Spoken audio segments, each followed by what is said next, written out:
The morning sun was still low, casting golden light across the water, when Ryan stepped onto his porch with a steaming cup of coffee in his hand. It was the same peaceful ritual he had followed for years, standing barefoot on the wooden boards, letting the cool breeze off the lake brush against his face. The water was calm, the surface like glass, reflecting the pine trees on the far shore. This lake wasn't just a view to him. It was home. Every nail in the old dock below had been hammered by his own hands. Every rock on the shore had been placed with care. It was his sanctuary. But that morning something was different.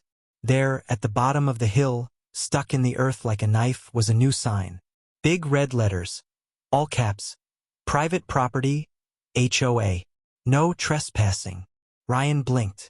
For a second, he thought maybe his tired eyes were playing tricks on him. But the sign was real, bold, freshly planted.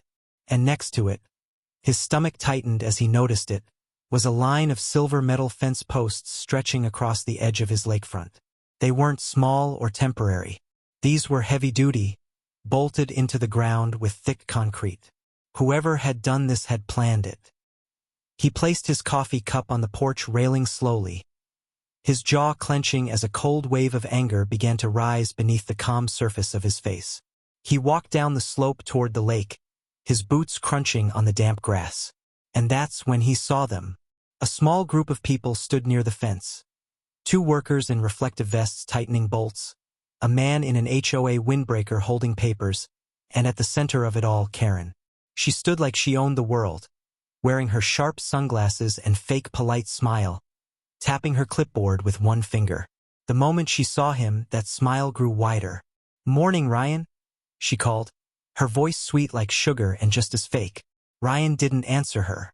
He stopped a few feet from the fence, looking down at the line they had driven into the ground. It wasn't just near the border. It was deep inside his land. He knew this shoreline like he knew the lines of his own hand. This was his property, deeded, surveyed, and paid for. But Karen didn't care about things like that. She cared about control. "What's this?" Ryan asked quietly, but the weight behind his voice was like a stone dropped in still water. Karen tilted her head, pretending innocence. "Oh, this?" she said, tapping the sign with her clipboard. "This is just the HOA taking back community access. This part of the lake is better used by everyone, not just you." Ryan frowned. "Karen, this isn't community land. This is mine." She raised her eyebrows dramatically, as if amused. "Oh, I think you'll find that's up for debate.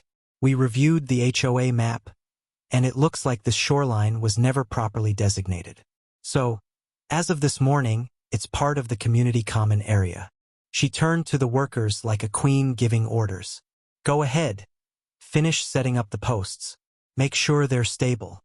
One worker nodded and drove another stake into the ground with a heavy hammer, the metallic clang echoing over the lake. Ryan's hands curled into fists at his sides. The wind picked up slightly, ruffling the water, but his voice remained low and steady. "Karen, you're trespassing on my land." She laughed softly, like he was a child throwing a tantrum. "Oh, come on, Ryan. Don't make this dramatic. It's just a fence. You'll still be able to use the lake.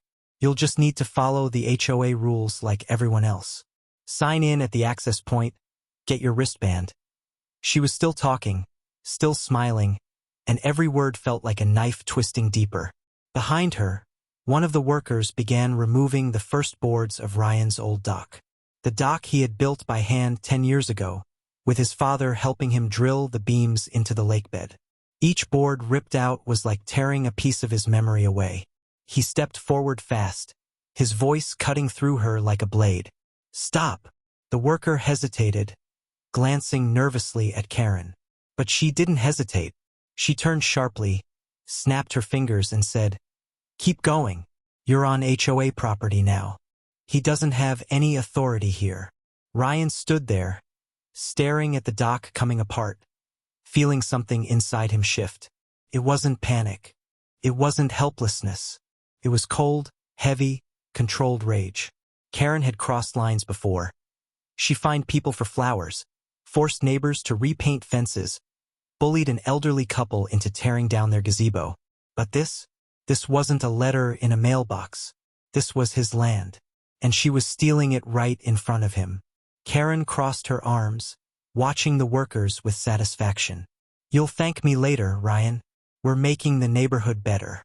Imagine community picnics here, families using the lakefront. It's not fair for one person to hog it all, don't you think?" She tilted her head again, like she'd just done him a favor. Ryan's eyes narrowed. "I bought this land. I paid for every inch of it. And you think you can just take it because you put up a sign?" She smirked. "Oh, it's not just a sign. It's policy. The board already voted. It's done." A few neighbors had gathered at a distance, drawn by the sound of the fence posts being hammered in. Some whispered quietly to each other, too scared to get involved. Everyone in the neighborhood knew Karen. She had power, or at least she made everyone believe she did. She'd ruined people over mailbox colors, fences, and lawns. If she was doing this to Ryan, it was because she thought she could get away with it. Ryan took a deep breath, forcing his heartbeat to slow. He wasn't going to scream. He wasn't going to give her the satisfaction of seeing him lose control.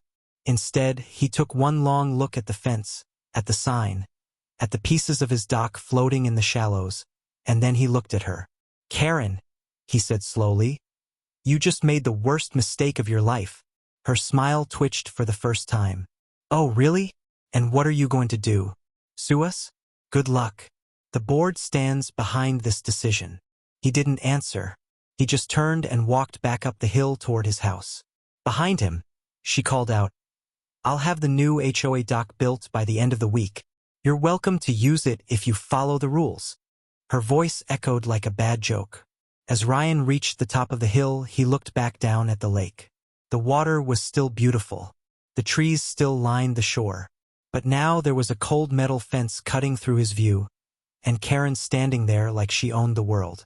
He took a long breath and exhaled slowly. She thought this was over. She thought she'd won. She had no idea how wrong she was. Inside his office, in the back of a drawer, was a folder with the original deed, surveys, and boundary maps. They weren't just pieces of paper. They were iron. He'd been quiet during Karen's power plays with others. He'd let her have her way when it didn't involve him. But this time it was personal. And unlike the others, he wasn't going to roll over. Outside, the sound of the hammering continued. The HOA workers kept building their fence, kept tearing down his dock.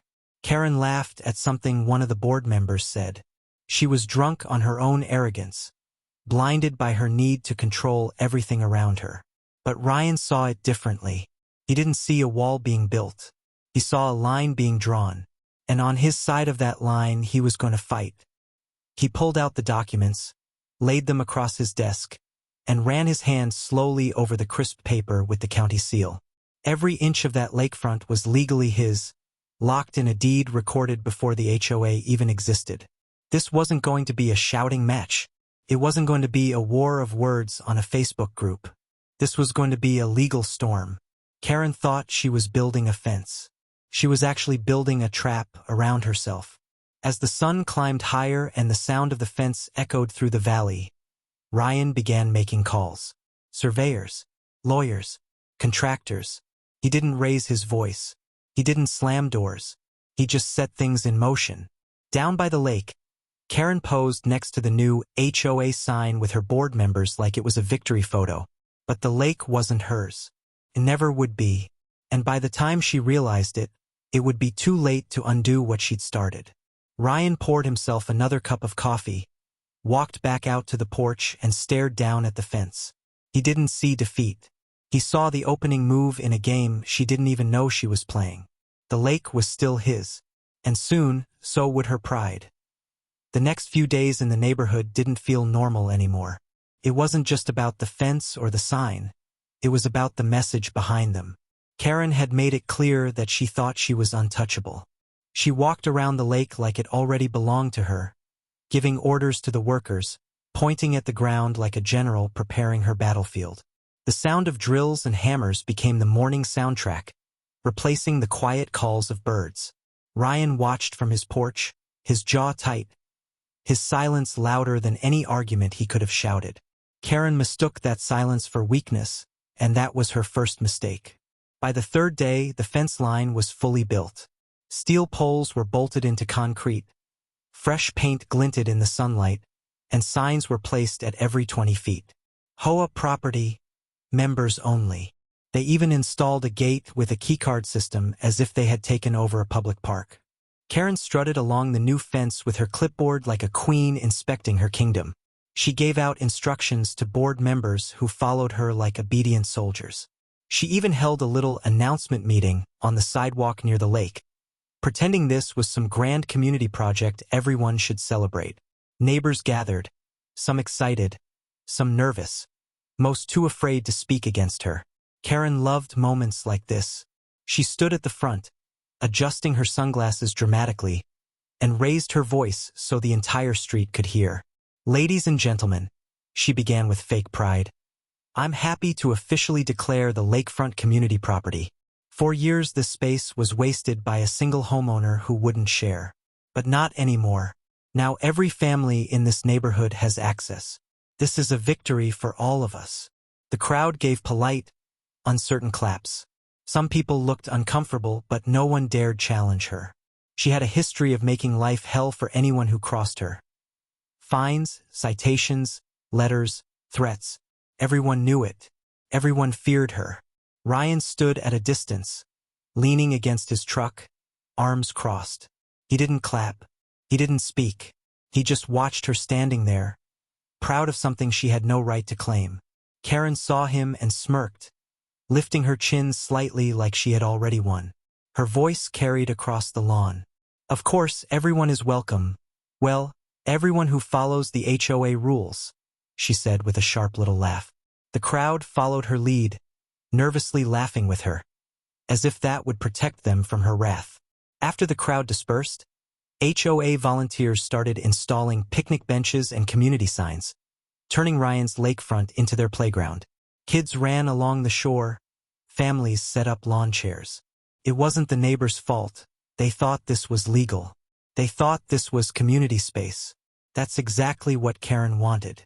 She wanted to build the illusion that the lake belonged to everyone, that Ryan's silence meant surrender. But Ryan wasn't surrendering. He was calculating. At night, the neighborhood was quieter, but the fence gleamed under the security lights Karen had installed without permission. She even sent him a letter that arrived neatly in his mailbox, an official HOA violation notice.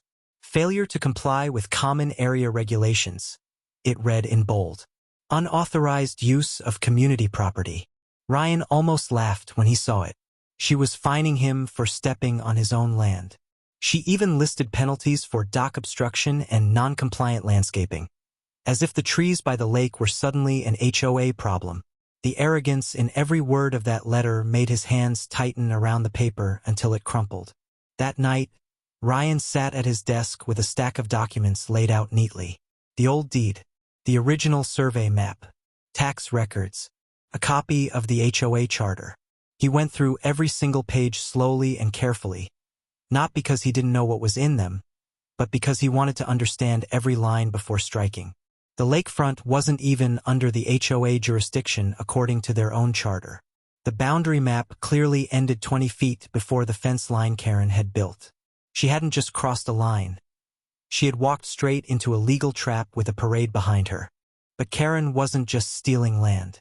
She was rewriting the narrative in the neighborhood. She was hosting board meetings where she called him uncooperative. She made it sound like he was the one causing trouble. One of his neighbors, Paul, came by nervously one afternoon. "Look," Paul said quietly, glancing around to make sure no one saw him talking. "I know it's your land, but you know how she is. She fines people for lawn colors. You push her, she'll make your life miserable. Just maybe let it go." Ryan stared at him, calm but firm. "She's not making my life miserable, Paul. She's making hers." The next morning, Karen pushed her power even further. She sent him a notice that the HOA board had voted to officially transfer the lakefront into the Common Area Registry. It was a worthless piece of paper with no legal standing, but she waved it around like it was the Constitution. She even sent a copy to all the neighbors, making it seem final. People believed her because no one ever questioned her. For years, Karen had run the HOA like a personal empire. She fined, punished, and bullied anyone who got in her way. No one ever fought back. That afternoon, she held another little gathering by the fence. She brought her board members, lawn chairs, even snacks, as if this was some grand opening celebration. She laughed loudly, making sure Ryan could hear her from his porch. "I told him he should have read the HOA rules," she said to one of her friends. "You can't outsmart the board. We have the power." Her laughter echoed across the lake like nails scraping against glass. Ryan didn't respond. He didn't yell. He didn't walk down to confront her. Instead, he quietly picked up the folder with the deed inside and slipped it under his arm. He drove to the county records office that evening, parking his truck just as the sun dipped behind the trees. The old clerk behind the counter recognized him and nodded. "Here for your property file again, Mr. Ryan?" Ryan nodded once. The clerk disappeared into the back room and returned with a thick, faded folder wrapped in string. It contained everything, every original survey, every signature, every stamp from the day he purchased the land. No HOA had ever had claim over it. The lines were as clear as the lake on a windless morning. Ryan ran his finger along the map's edges. Karen had no idea how badly she had overstepped. And she didn't just make a legal mistake, she made a public one. By putting up that fence, by parading around as if the land belonged to her, she had given him everything he needed to crush her legally, publicly, and permanently. But he wasn't going to do it in a single swing. No, he was going to let her keep walking deeper into her own trap. Back at the lake, Karen held her clipboard like a queen holding a scepter. She ordered more benches, talked about installing a new HOA pier, and even mentioned setting up boat storage. Her arrogance had no limits.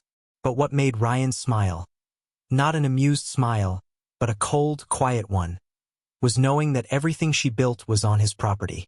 Every fence post, every bench, every piece of that new gate system belonged to him. And when the time came, he would take it all back with one single move. The neighbors still thought she was unstoppable. Karen still thought she was in control. But Ryan had already begun the process of making her little empire crack at its foundation. The first call went to his lawyer. The second went to a land surveyor. The third went to a construction company. If Karen wanted a war, she would get one. But not the kind she expected. He wasn't going to argue with her over rules. He was going to bury her with facts, law, and quiet precision. That night, he stood on his porch again, looking down at the fence. Karen's new security lights made it glow like some border wall between kingdoms. But Ryan wasn't afraid of her kingdom. He owned the land her little castle was standing on. And when it fell, it would fall hard, not because he shouted, but because she had no ground to stand on. The sun barely broke through the clouds the next morning when Ryan sat at his desk with a cup of black coffee and the thick property file opened in front of him. Every page of that file carried a piece of the truth. A truth that Karen had no idea existed. The original deed, signed decades ago, clearly marked the lakefront boundary. His land stretched 10 feet beyond the point where she had planted her fence. The HOA line stopped short, legally and permanently. There was no loophole, no vague language, no gray area. Karen thought she was clever. But what she had really done was put herself on the edge of a cliff without even realizing it. And Ryan was done watching quietly from his porch. He spent hours on the phone that morning, his calm voice never raising, his movements deliberate. First, he called the county assessor's office to request a certified copy of his property boundary survey. Then he called a licensed land surveyor to schedule a fresh inspection of the fence line. And finally, he made a call to his lawyer, a quiet, sharp man who specialized in property disputes and HOA overreach. When Ryan finished explaining what Karen had done, the lawyer chuckled dryly. "She built a fence on your property?" Ryan nodded. "And tore down my dock." There was a small pause on the other end. "She's finished," the lawyer said simply. "You just need to let her keep digging the hole." Outside, the HOA fence gleamed in the morning light like it belonged to someone else. And in truth, it did. It belonged to him. Karen just didn't know it yet. She was still walking around like a queen, giving orders to the workers she hired with HOA funds. A new sign had gone up overnight, bigger, bolder, reading, Community Lakefront, HOA access only. She even added a small flower bed at the gate entrance to make it look more official, as if a few petunias could rewrite land law. Ryan decided to visit the HOA meeting that evening. He hadn't been to one in years. Not because he was afraid of Karen. He just couldn't stand watching her act like a dictator over a neighborhood she didn't own. But tonight would be different. He wasn't going there to argue. He was going there to listen, to watch, to let her trap herself in front of everyone. That evening, the community hall was packed. Karen loved making her meetings a spectacle. She always stood at the front of the room behind her little podium with her clipboard and that fake smile she practiced like a weapon. The board members sat behind her like loyal soldiers, nodding at everything she said. Neighbors filled the chairs, some bored, some annoyed, some just there because they didn't want to get a letter on their doorstep the next morning. Ryan walked in quietly, taking a seat near the back. Heads turned. People whispered. Karen's smile faltered for just a moment when she saw him, then returned even wider, as if she couldn't wait to humiliate him publicly. "Oh, well, look who decided to join us," she said with a saccharine voice that made a few people chuckle nervously. "Ryan, welcome. I hope you've come to finally accept our decision about the lake." Ryan didn't answer. He just crossed his arms and leaned back, his eyes steady on her. She cleared her throat dramatically and began her usual performance. "As you all know, our HOA has taken steps to make the lakefront more accessible to the community. We've installed fences, benches, and signs to ensure everyone has a fair chance to enjoy the space. And despite certain individuals being resistant to progress, this board stands firm in our decision." Her voice grew louder, more confident, as she realized everyone was listening. "We won't let one person control the lake anymore. This neighborhood deserves better." Some people clapped, though it was half-hearted. Others looked uncomfortable. But Karen didn't care. She was drunk on her own voice. "This is a victory for all of us," she declared. "And to make it even better, we're planning to build a shared pier and boat dock so everyone can enjoy lake activities. Isn't that wonderful?" Ryan watched the board members nod obediently. He saw a few neighbors smile, not because they agreed but because they were afraid to say otherwise. Karen was good at this game. She created illusions, made people think her word was law. But tonight, every word coming out of her mouth was another nail in her own coffin. She was publicly announcing plans to build structures on property she didn't own, and Ryan was letting her. One neighbor finally raised his hand. Karen? Are we sure the HOA actually owns that land?" Karen turned on him like a hawk. "Of course we do," she said sharply, though her smile didn't slip. "We've reviewed the HOA map. It's clearly within our boundary." Ryan almost laughed. She was talking about a hand-drawn HOA map made by a lazy developer decades ago. The real property boundary was held by the county and state, and that map had nothing to do with legal ownership. The neighbor sank back into his chair. Karen looked around the room and continued her speech like a politician on a campaign stage. "There are always going to be people who don't like change," she said, looking straight at Ryan. "But change is what makes a community strong. And as HOA president, I will do whatever it takes to keep this neighborhood thriving." She had no idea how fast the ground beneath her was about to crack. Ryan let her finish, let her enjoy her little moment of glory. When the meeting opened to questions, he slowly raised his hand. The room grew quieter. Karen forced a smile, though her jaw tensed slightly. "Yes, Ryan?" she said, voice sugar-sweet. He spoke slowly, evenly, each word like a weight dropping in the room. "Karen, just to be clear, when you say, our lakefront, which legal document are you referring to?" A few heads turned. Some neighbors frowned, confused. Karen hesitated for the briefest second. "The HOA property map," she said quickly. Ryan nodded, calm. "And did you compare that to the original county deed lines?" Her smile twitched. "We didn't need to," she said. "It's common area." Ryan tilted his head slightly. That's interesting, because I did check the county deed lines. And the lakefront isn't common area. It's mine. Every inch of it. The fence, the benches, even that pretty little flower bed you planted. All of it is sitting on my property.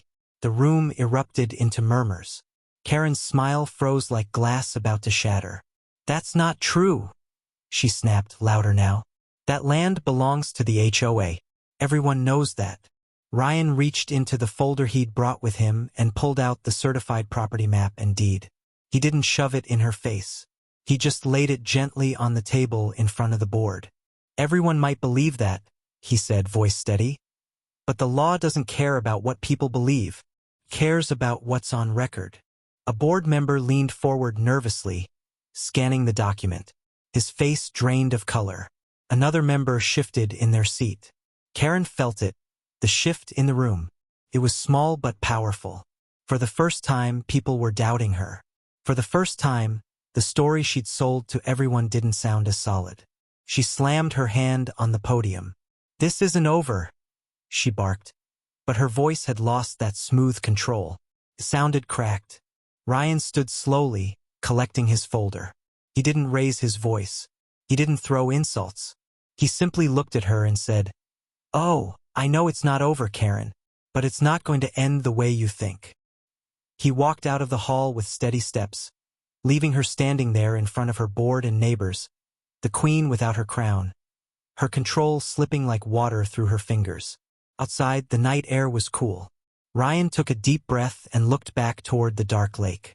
She thought she'd cornered him. She didn't realize he was already 3 steps ahead. She had announced her plans in front of everyone. She had claimed ownership in public. And when the hammer fell, it would fall hard and publicly. But the lake wasn't hers. And soon, she would learn that some lines can't be crossed without consequences. The next morning, the lake was still and quiet, but Ryan's house wasn't. The old wooden table in his study was covered with blueprints, land surveys, permits, and legal drafts. A pen rolled across the paper as he traced the line where Karen's fence cut through his land. He wasn't just fighting to take his property back anymore. He was going to build something she could never ignore, something she would have to see every single day. He wasn't going to scream at her. He was going to make her choke on the sight of what she tried to steal. The idea had started as a whisper in his mind, but by sunrise it had grown into something sharp, something unstoppable. A private pier that would rise out of the water like a statement she could never erase. Ryan leaned back in his chair, listening to the faint hum of the fridge in the kitchen and the soft lapping of lake water outside his window. That sound had always been his peace. Now it was his weapon. He called his lawyer first, telling him to finalize the official property line verification. Then he called the county construction office to secure permits for a large private pier structure. Something so big and so permanent that once it was approved, not even Karen's army of fake HOA rules could touch it. After that, he made the call to a construction company he trusted, one that didn't care about HOA politics. By the time the coffee pot was empty, everything had already started moving like gears in a machine he'd quietly built. Down at the lake, Karen had no idea what was coming. She walked the fence line with her clipboard again, smug as ever, tapping her pen against the new gate. She thought the argument at the meeting had been nothing more than him trying to scare her. She thought no one would dare challenge her authority. Her confidence was like glass, shiny, hard, and ready to shatter. She saw Ryan standing on his porch with the folder tucked under his arm, and she gave him that smirk again, the one she'd worn since the day she put up the first sign. She didn't even bother to hide it. She believed he couldn't touch her. She believed she was safe behind her HOA. She was wrong. Ryan walked down the slope slowly, not to argue but to watch. The workers were setting up additional benches and laying gravel along the fence as if the land belonged to the board. She turned to him with her hands on her hips. "Come to admire the improvements?" she asked in that voice that sounded like she'd already won. "You should be thanking me, Ryan. This place looks much better now that it's part of the community." Ryan didn't answer. He just stared at the gravel path she was building on his soil. Every plank, every bench, every inch of this fake community space was just more evidence of her mistake. She waved a piece of paper in the air. Probably another HOA notice she loved to hand out like confetti. Oh, and just so you know, the board voted to begin building the HOA dock next month. It'll be right there where your old one was. Big and beautiful. Everyone will love it. She smiled like she could already see it in the water. Ryan tilted his head slightly, not out of anger but out of quiet amusement. That's cute, he said softly. Her eyebrows twitched at his tone, but she brushed it off, laughing to herself as she barked orders at the workers. Later that afternoon, a black SUV rolled up to his house, and two men stepped out, surveyors with equipment strapped to their backs. They walked the entire length of the lakefront, driving their orange stakes deep into the earth, marking every legal inch of his property line. Karen's fence stood 5 feet inside the boundary, bold and illegal. She strutted over, annoyed, demanding to know what they were doing. This is HOA land, she snapped. The surveyor didn't even bother to argue with her. He simply pointed to the official boundary map in his hand. Ma'am, according to county records, this is private property. It belongs to Mr. Ryan, not the HOA. For the first time, Karen's voice cracked. That can't be right. The map, our map, says this is common area. The surveyor looked at her like someone who'd seen this argument 1,000 times before. Your HOA map isn't legally binding, he said flatly. County maps are, and this fence is illegally placed. You should probably remove it before you get fined. She stood there frozen as the bright orange markers lined up cleanly across the shore. Each one was like a nail in her coffin. Ryan didn't say a word. He didn't need to. The truth was standing on the ground in fluorescent paint. That night, she sent him another letter. This time less smug, more desperate. She claimed they needed time to review the survey. She accused him of creating unnecessary conflict. She even hinted that the HOA might sue him for disrupting community harmony. Ryan read it slowly, then placed it in a neat stack on his desk with all the other worthless threats.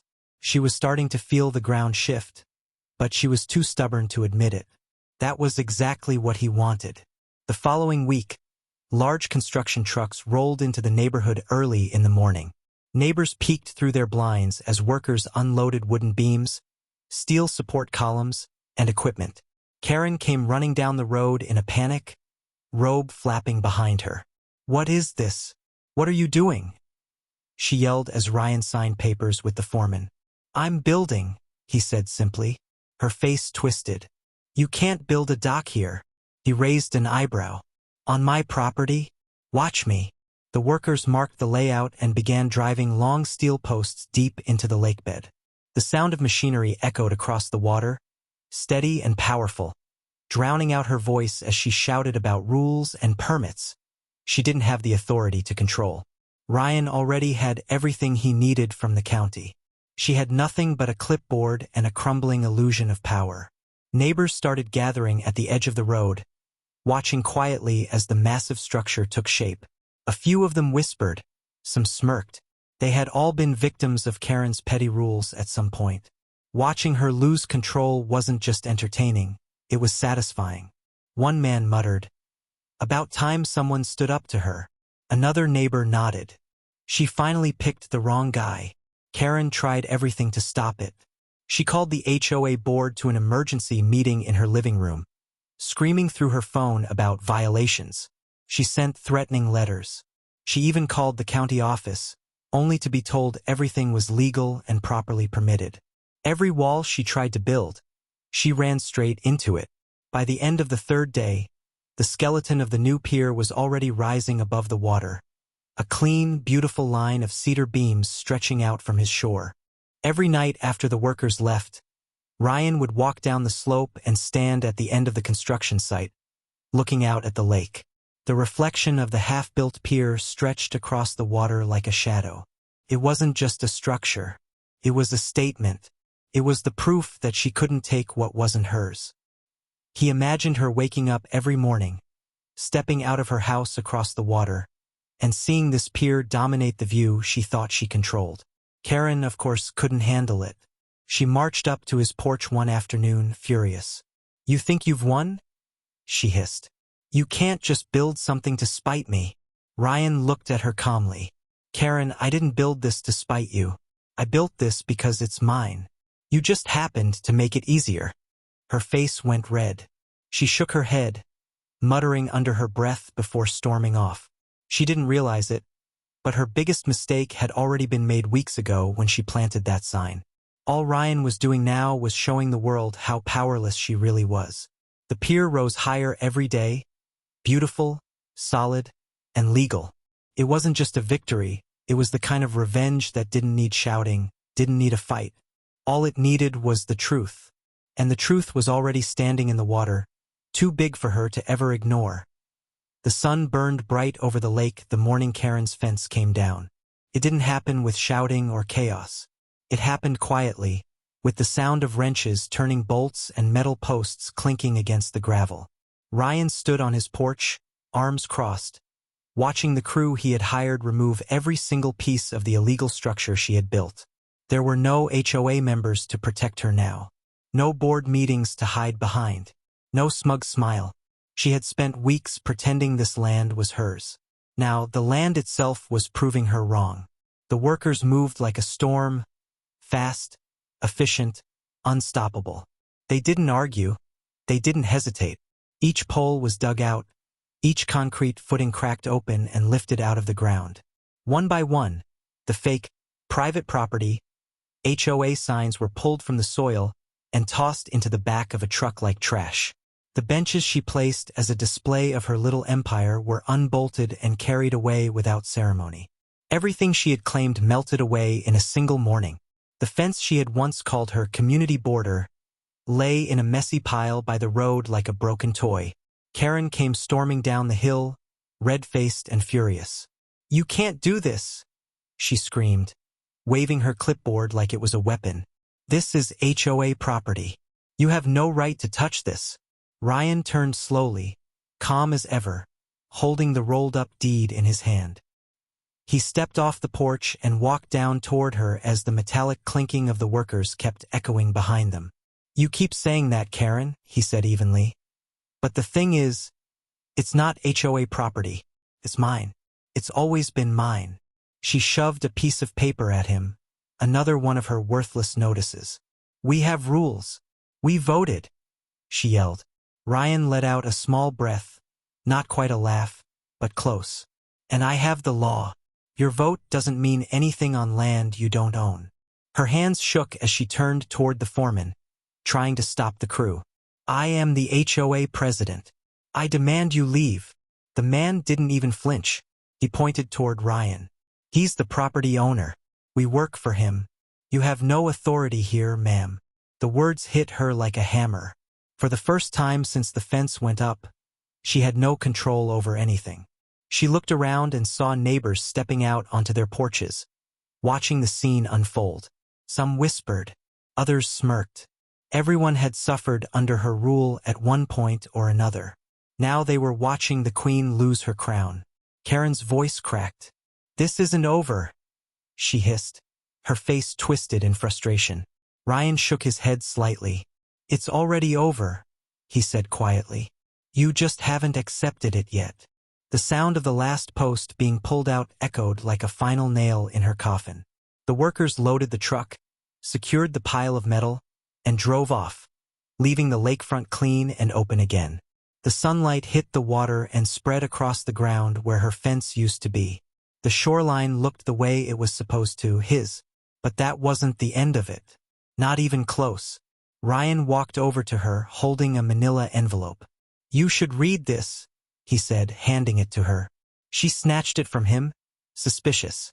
Her eyes scanned the documents inside, certified copies of the county property survey, the removal order approved by the county inspector, and the official legal notice confirming that the HOA had no jurisdiction over his land.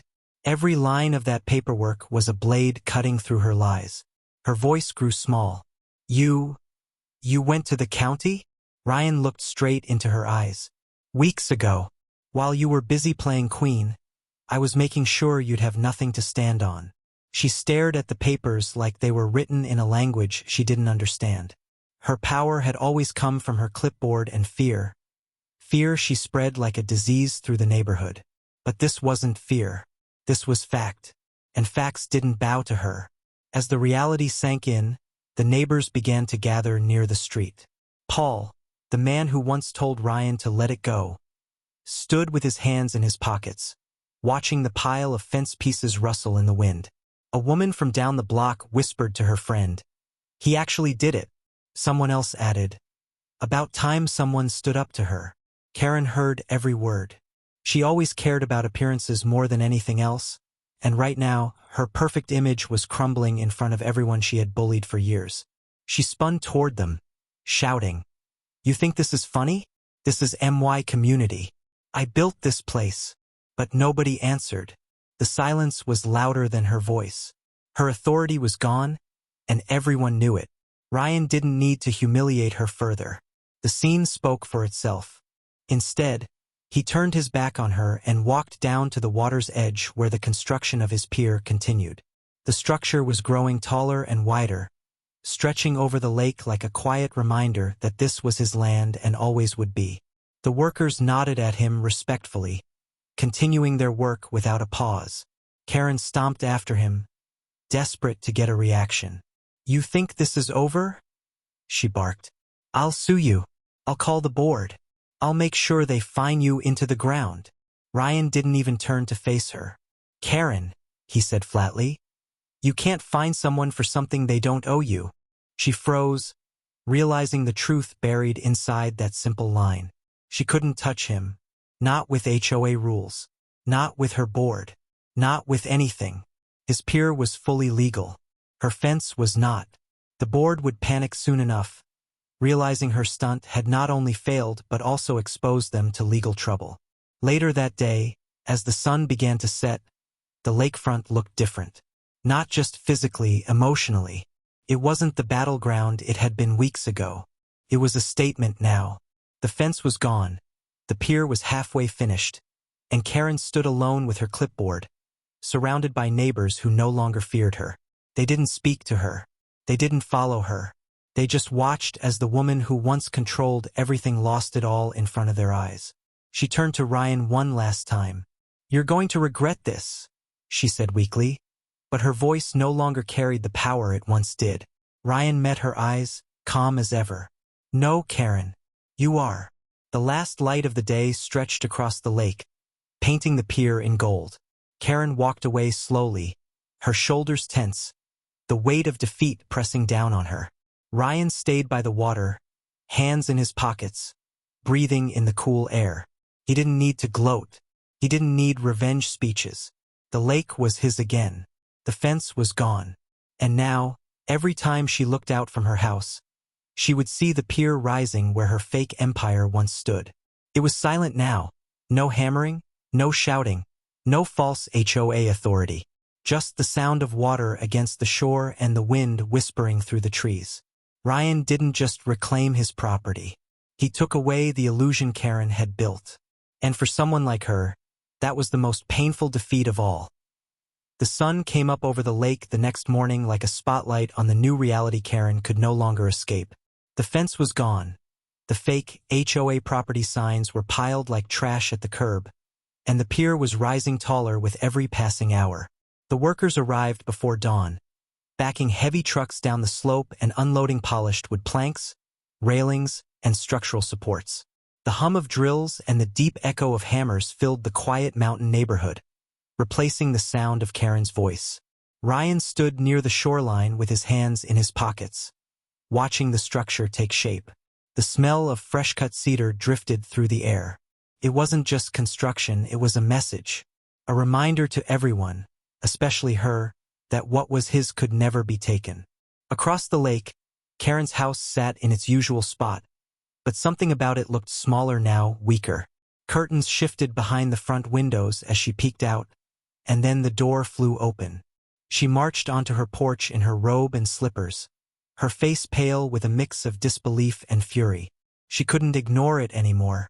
Every morning from now on, the first thing she would see wasn't her reflection in the water. It would be Ryan's pier, tall, wide, and unshakable. She stormed down the street barefoot, clutching her clipboard like it still meant something, as if she could stop what was already set in motion. "Ryan!" she shouted as she reached the shoreline, her voice cracking from exhaustion and anger. "This has to stop. You can't build something this big without HOA approval." Ryan didn't even look at her. He kept his eyes on the workers' tightening beams.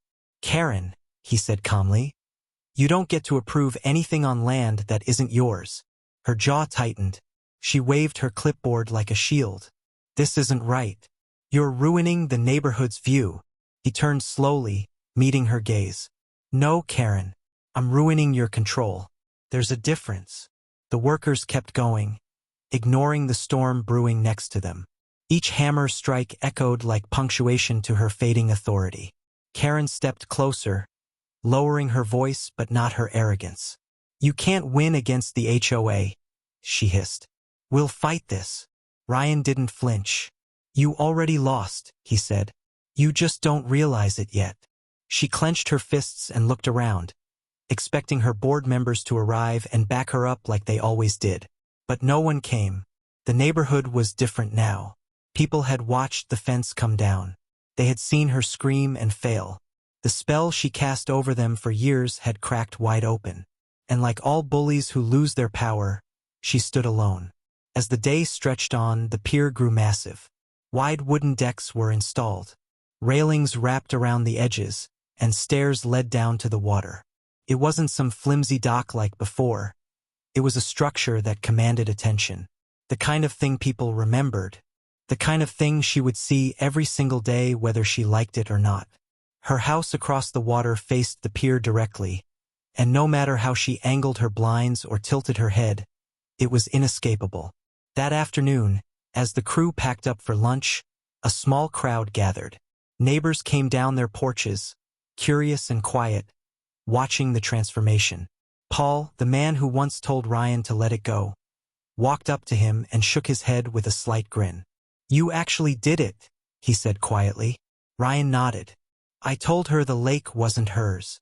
Paul looked out at the pier, then at Karen, who was standing a few feet away fuming like a kettle about to boil over. "She's losing her mind over this?" Paul whispered, almost enjoying the sight. Ryan smirked faintly. "Good. Maybe now she'll learn what lines not to cross." Karen finally snapped.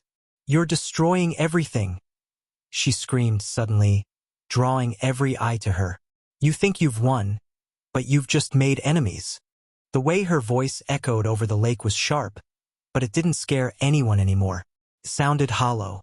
Neighbors exchanged looks but said nothing. She no longer had their respect. She had their silence, and that was worse. She turned back toward Ryan, her face twisting. "You're a selfish man. You're ruining what this community stands for." Ryan stepped toward her slowly, his boots crunching on the gravel. His voice wasn't loud, but it cut through the air like a blade.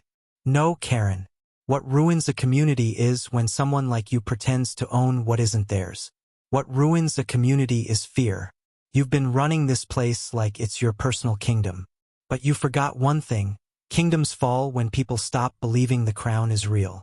Her mouth opened, but nothing came out. She looked around, expecting someone, anyone, to defend her. No one did. Paul folded his arms. A woman down the street shook her head.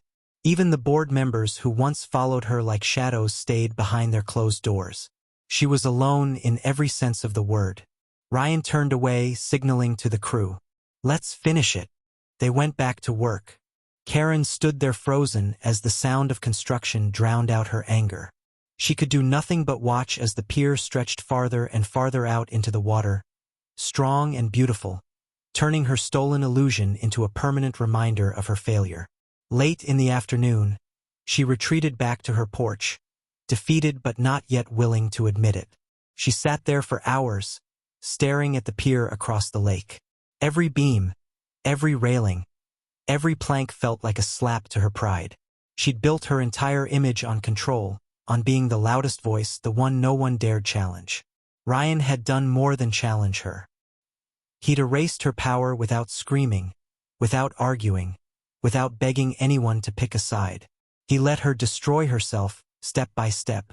As the sun began to sink, the light hit the finished section of the pier and reflected across the water like a golden mirror. From where she sat, she couldn't avoid it. It glowed right into her living room window, the perfect reminder of the fight she picked and lost. And the worst part for her wasn't the legal defeat. It was the humiliation. The entire neighborhood had watched her fall. The woman who once commanded fear now sat alone on her porch while Ryan owned the view she used to claim. That night, the lakefront was quiet again. The only sound was the soft slap of water against the pier. Ryan walked out to the end of it, hands in his jacket pockets, looking out across the water. He didn't need to gloat or speak. The pier itself spoke louder than anything he could ever say. Karen's house sat across from him, its lights on, the curtains slightly parted. He could see her standing there, staring back at the structure that ruined her empire. And she knew. Every single day from now on, when she opened her curtains, when she sipped her coffee, when she pretended to be the queen of the neighborhood, that pier would be waiting for her. He whispered to himself, "Checkmate," then turned around and walked back up the slope as the last of the light disappeared behind the trees. The battle for the lakefront was over, but for Karen, the war would be fought in silence, in the reflection of something she could never tear down. The sun rose slow and heavy that next morning, spilling light across the lake like gold on glass. But what used to be a quiet, peaceful lakefront had turned into something Karen couldn't escape. The pier stretched out proudly from Ryan's property like a monument, a constant, undeniable reminder of her failure. For years, she'd controlled this neighborhood with her clipboard, fines, threats, and fake rules. But now, when she opened her curtains, the first thing she saw wasn't her reflection. It was the pier, his pier, the one she had tried to stop, the one she had tried to claim as hers. And it stood there, unmoving, beautiful, and legally untouchable. Ryan stood at the edge of the pier that morning, leaning against the railing with a mug of coffee in his hand. The water beneath him was calm, the surface smooth, reflecting the sky like a mirror. His neighbors were slowly stepping outside too, drawn by curiosity, by the quiet power of the thing he had built. For weeks, they had watched the war unfold. Karen shouting, Ryan silent. Karen pushing, Ryan planning. And now the end was here. The lakefront belonged to him again, and the woman who had ruled through fear was nothing more than a neighbor behind a window. Karen stepped onto her porch with messy hair and tired eyes. She hadn't slept much. Anyone could see that. Her slippers scraped against the wooden boards as she walked to the railing and stared at the pier across the water like it was haunting her. And in a way it was. She had spent so long believing she couldn't be challenged that she never prepared herself for the day she'd lose. The look on her face wasn't just anger anymore. It was the bitter realization that she had lost everything she'd built in this neighborhood. And worst of all, everyone had seen it. She clutched her clipboard again, as if holding on to the only thing that ever gave her power. But even she knew it didn't mean anything anymore. Her voice had lost its weight. Her rules didn't scare anyone. And no matter how loud she tried to shout, nothing could drown out the truth. She had picked a fight with the wrong person. Ryan sipped his coffee slowly, not looking at her directly. He didn't need to. Just being there was enough. The pier didn't need words. It was the perfect revenge. A silent reminder she'd have to face every single day. A couple of neighbors walked past, offering him a quick wave. Paul stopped for a second, his hands tucked in his jacket pockets. "She's losing it, isn't she?" he whispered. Ryan smirked faintly. "She's already lost it. Now she just has to live with it." Paul chuckled under his breath, the kind of laugh that came from years of putting up with Karen's nonsense. "She used to fine me every month for my hedges being too high. She made life miserable for half the neighborhood. And now," he gestured toward the pier, shaking his head, "this is better than fireworks." Ryan didn't say much, but inside, he felt something heavier than celebration. This wasn't just about revenge anymore. It was about taking back what was his and showing everyone that fear only works when people let it. Karen finally left her porch and marched toward the lake, her slippers sinking slightly into the damp grass. Her steps were slower than before. Not confident, not commanding, just heavy. When she reached the shoreline, she stopped and glared at the pier like she could burn it down with her eyes. "You think this makes you some kind of hero?" she called out, her voice shaky, not nearly as strong as it used to be. "All you did was divide this community. You made me the villain." Ryan turned to her slowly, setting his mug down on the railing. His voice was calm, steady, and low, each word landing like a quiet hammer. "Karen, you made yourself the villain. All I did was stop you from taking what isn't yours." She shook her head desperately, looking around for someone to support her. But the neighbors who once stayed silent were no longer standing behind her. They were scattered on porches, leaning on fences, some sipping their own coffee, watching this unfold like the final act of a play. No one came to defend her. No one shouted in agreement. No one feared her anymore. She was alone. "You ruined everything," she hissed. "You think people respect you now? You just humiliated me in front of everyone." Ryan didn't raise his voice. "No, Karen. You humiliated yourself. You tried to steal land you didn't own. You tried to bully the wrong person. I just showed you what happens when someone pushes back." Her lips trembled as she tightened her grip on the clipboard. It was the only thing left of her fake power. Her kingdom had burned down around her, and the pier was the throne she could never sit on. "This isn't fair," she whispered. Ryan let out a slow breath and shook his head. "It's not about fair, Karen. It's about consequences. You thought no one would fight you. You thought you were untouchable. Now, every time you look out this window, you'll be reminded of what happens when you cross the line." Karen's eyes burned with frustration, but deep down, she knew he was right. She turned around, her steps shaky as she climbed the slope back toward her house. The clipboard hung loose in her hand like a useless prop. The neighbors watched in silence. For the first time, she didn't bark at them. She didn't give orders or threats. She just walked, shoulders bent, defeated.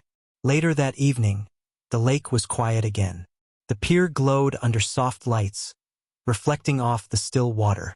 Families came down to the shoreline, not to fight, but to enjoy the space Karen had tried to control.